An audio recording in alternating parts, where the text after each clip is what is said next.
Welcome to Self-Improvement Inspirations. Today, let inspiration light your path as we reveal the timeless wealth secrets from The Richest Man in Babylon by George S. Clason.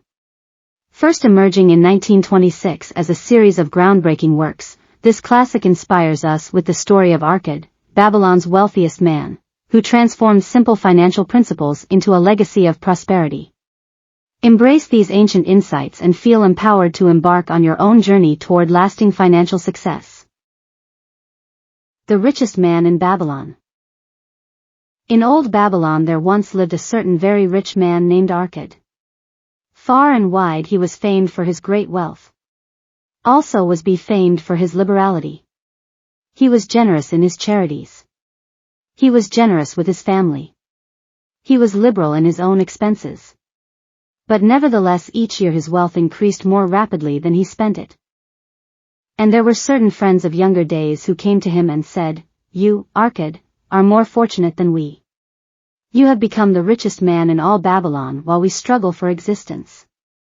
You can wear the finest garments and you can enjoy the rarest foods, while we must be content if we can clothe our families in raiment that is presentable and feed them as best we can.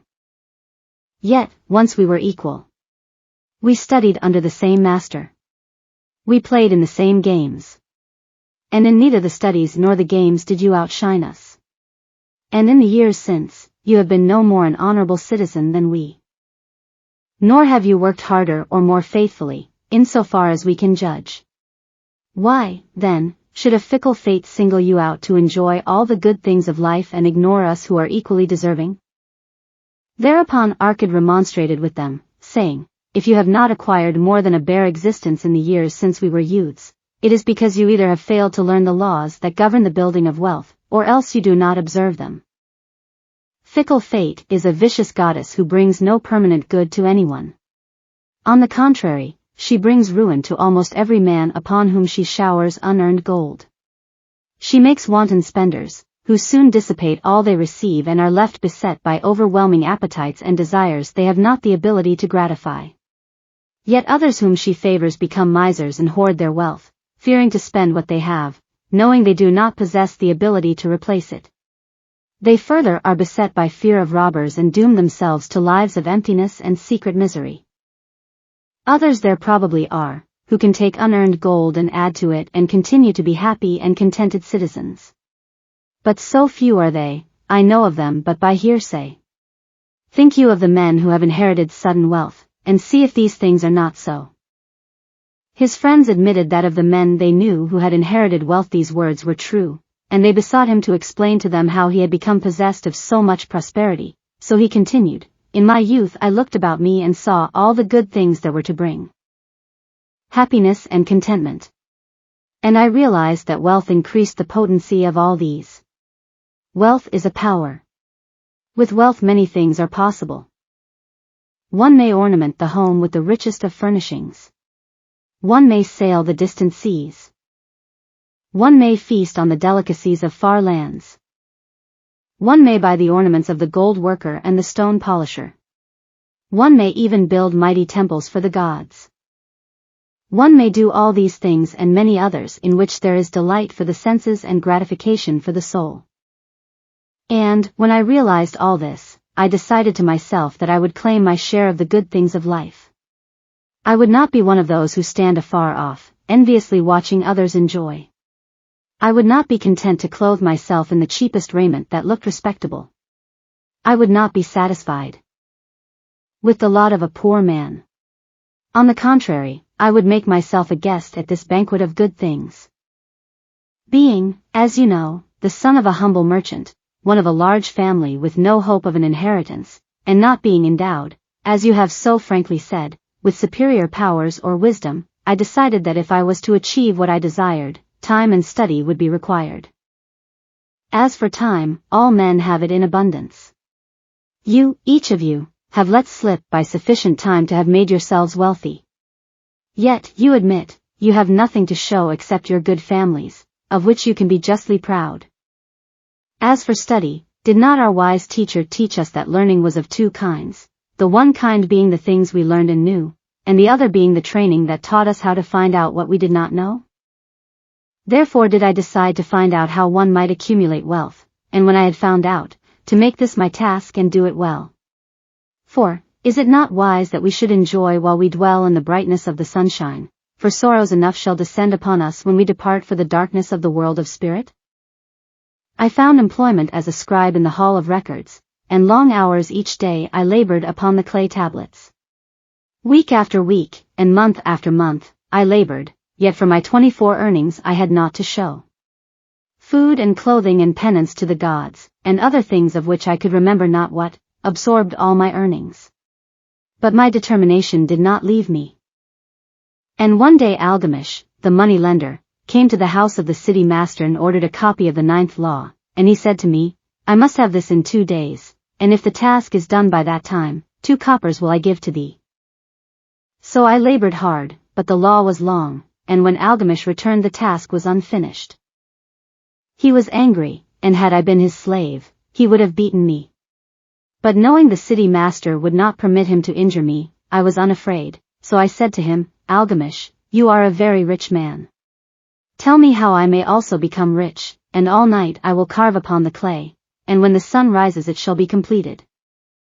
He smiled at me and replied, You are a forward knave, but we will call it a bargain. All that night I carved, though my back pained and the smell of the wick made my head ache until my eyes could hardly see. But when he returned at sunup, the tablets were complete. Now, I said, tell me what you promised. You have fulfilled your part of our bargain, my son, he said to me kindly, and I am ready to fulfill mine. I will tell you these things you wish to know because I am becoming an old man, and an old tongue loves to wag. And when youth comes to age for advice he receives the wisdom of years. But too often does youth think that age knows only the wisdom of days that are gone, and therefore profits not. But remember this, the sun that shines today is the sun that shone when thy father was born, and will still be shining when thy last grandchild shall pass into the darkness. The thoughts of youth, he continued, are bright lights that shine forth like the meteors that oft make brilliant the sky, but the wisdom of age is like the fixed stars that shine so unchanged that the sailor may depend upon them to steer his course. Mark you well my words, for if you do not you will fail to grasp the truth that I will tell you, and you will think that your night's work has been in vain. Then he looked at me shrewdly from under his shaggy brows and said in a low, forceful tone, I found the road to wealth when I decided that a part of all I earned was mine to keep. And so will you. Then he continued to look at me with a glance that I could feel pierce me but said no more. Is that all? I asked. That was sufficient to change the heart of a sheep herder into the heart of a money lender, he replied. But all I earn is mine to keep, is it not? I demanded. Far from it, he replied. Do you not pay the garment maker? Do you not pay the sandal maker? Do you not pay for the things you eat? Can you live in Babylon without spending? What have you to show for your earnings of the past month? What for the past year? Fool! You pay to everyone but yourself. Dullard, you labor for others. As well be a slave and work for what your master gives you to eat and wear. If you did keep for yourself 1/10 of all you earn, how much would you have in 10 years? My knowledge of the numbers did not forsake me, and I answered, as much as I earn in 1 year. You speak but half the truth, he retorted. Every gold piece you save is a slave to work for you. Every copper it earns is its child that also can earn for you. If you would become wealthy, then what you save must earn, and its children must earn, that all may help to give to you the abundance you crave. You think I cheat you for your long night's work, he continued, but I am paying you 1,000 times over if you have the intelligence to grasp the truth I offer you. A part of all you earn is yours to keep. It should be not less than 1/10 no matter how little you earn. It can be as much more as you can afford. Pay yourself first. Do not buy from the clothes maker and the sandal maker more than you can pay out of the rest and still have enough for food and charity and penance to the gods. Wealth, like a tree, grows from a tiny seed.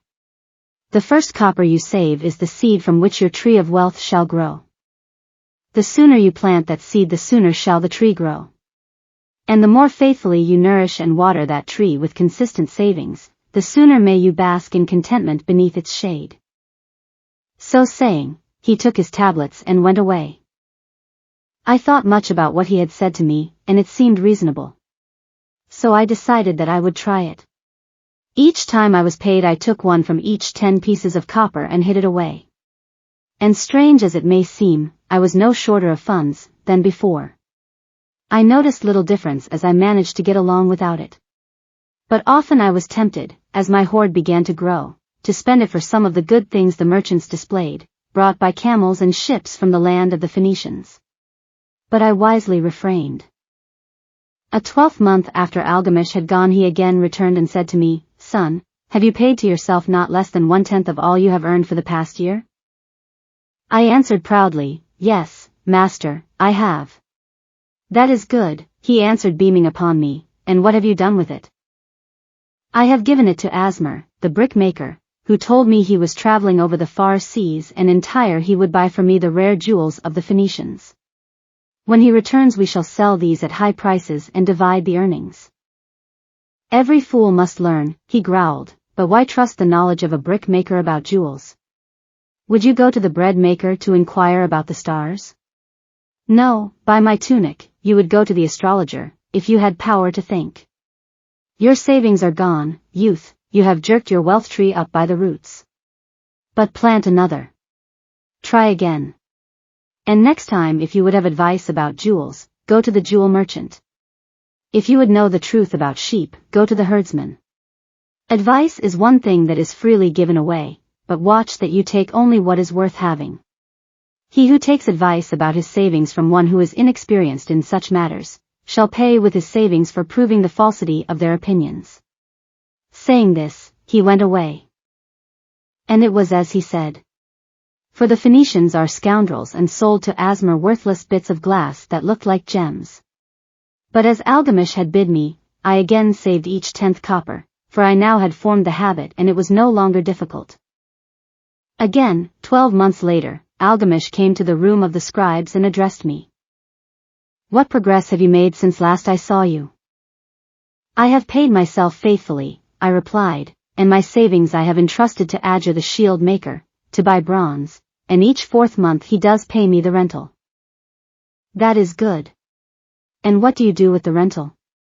"I do have a great feast with honey and fine wine and spiced cake. Also I have bought me a scarlet tunic. And some day I shall buy me a young ass upon which to ride." To which Algamish laughed, "You do eat the children of your savings. Then how do you expect them to work for you? And how can they have children that will also work for you? First get thee an army of golden slaves and then many a rich banquet may you enjoy without regret." So saying he again went away. Nor did I again see him for 2 years, when he once more returned and his face was full of deep lines and his eyes drooped, for he was becoming a very old man. And he said to me, "Arkad, hast thou yet achieved the wealth thou dreamed of?" And I answered, "Not yet all that I desire, but some I have and it earns more, and its earnings earn more." "And do you still take the advice of brickmakers?" "About brickmaking they give good advice," I retorted. "Arkad," he continued, "you have learned your lessons well. You first learned to live upon less than you could earn. Next you learned to seek advice from those who were competent through their own experiences to give it. And, lastly, you have learned to make gold work for you. You have taught yourself how to acquire money, how to keep it, and how to use it. Therefore, you are competent for a responsible position. I am becoming an old man. My sons think only of spending and give no thought to earning. My interests are great and I fear too much for me to look after. If you will go to Nippur and look after my lands there, I shall make you my partner and you shall share in my estate." So I went to Nippur and took charge of his holdings, which were large. And because I was full of ambition and because I had mastered the 3 laws of successfully handling wealth, I was enabled to increase greatly the value of his properties. So I prospered much, and when the spirit of Algamish departed for the sphere of darkness, I did share in his estate as he had arranged under the law. So spake Arkad, and when he had finished his tale, one of his friends said, "You were indeed fortunate that Algamish made of you an heir." Fortunate only in that I had the desire to prosper before I first met him. For 4 years did I not prove my definiteness of purpose by keeping 1/10 of all earned? Would you call a fisherman lucky who for years so studied the habits of the fish that with each changing wind he could cast his nets about them? Opportunity is a haughty goddess who wastes no time with those who are unprepared. You had strong willpower to keep on after you lost your first year's savings. You are unusual in that way, spoke up another. Willpower, retorted Arkad. What nonsense. Do you think willpower gives a man the strength to lift a burden the camel cannot carry, or to draw a load the oxen cannot budge? Willpower is but the unflinching purpose to carry a task you set for yourself to fulfillment. If I set for myself a task, be it ever so trifling, I shall see it through. How else shall I have confidence in myself to do important things? Should I say to myself, for 100 days as I walk across the bridge into the city, I will pick from the road a pebble and cast it into the stream, I would do it.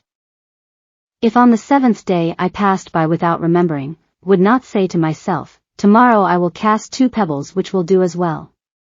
Instead, I would retrace my steps and cast the pebble. Nor on the 20th day would I say to myself, Arkad, this is useless. What does it avail you to cast a pebble every day? Throw in a handful and be done with it. No, I would not say that nor do it. When I set a task for myself, I complete it. Therefore, I am careful not to start difficult and impractical tasks, because I love leisure. And then another friend spoke up and said, if what you tell is true, and it does seem as you have said, reasonable, then being so simple, if all men did it, there would not be enough wealth to go around. Wealth grows wherever men exert energy, Arkad replied. If a rich man builds him a new palace, is the gold he pays out gone? No, the brickmaker has part of it and the laborer has part of it, and the artist has part of it. And everyone who labors upon the house has part of it, yet when the palace is completed, is it not worth all it cost? And is the ground upon which it stands not worth more because it is there? And is the ground that adjoins it not worth more because it is there? Wealth grows in magic ways. No man can prophesy the limit of it. Have not the Phoenicians built great cities on barren coasts with the wealth that comes from their ships of commerce on the seas? What then do you advise us to do that we also may become rich? Asked still another of his friends. The years have passed and we are no longer young men and we have nothing put by. I advise that you take the wisdom of Algamish and say to yourselves, a part of all I earn is mine to keep. Say it in the morning when you first arise. Say it at noon. Say it at night. Say it each hour of every day. Say it to yourself until the words stand out like letters of fire across the sky.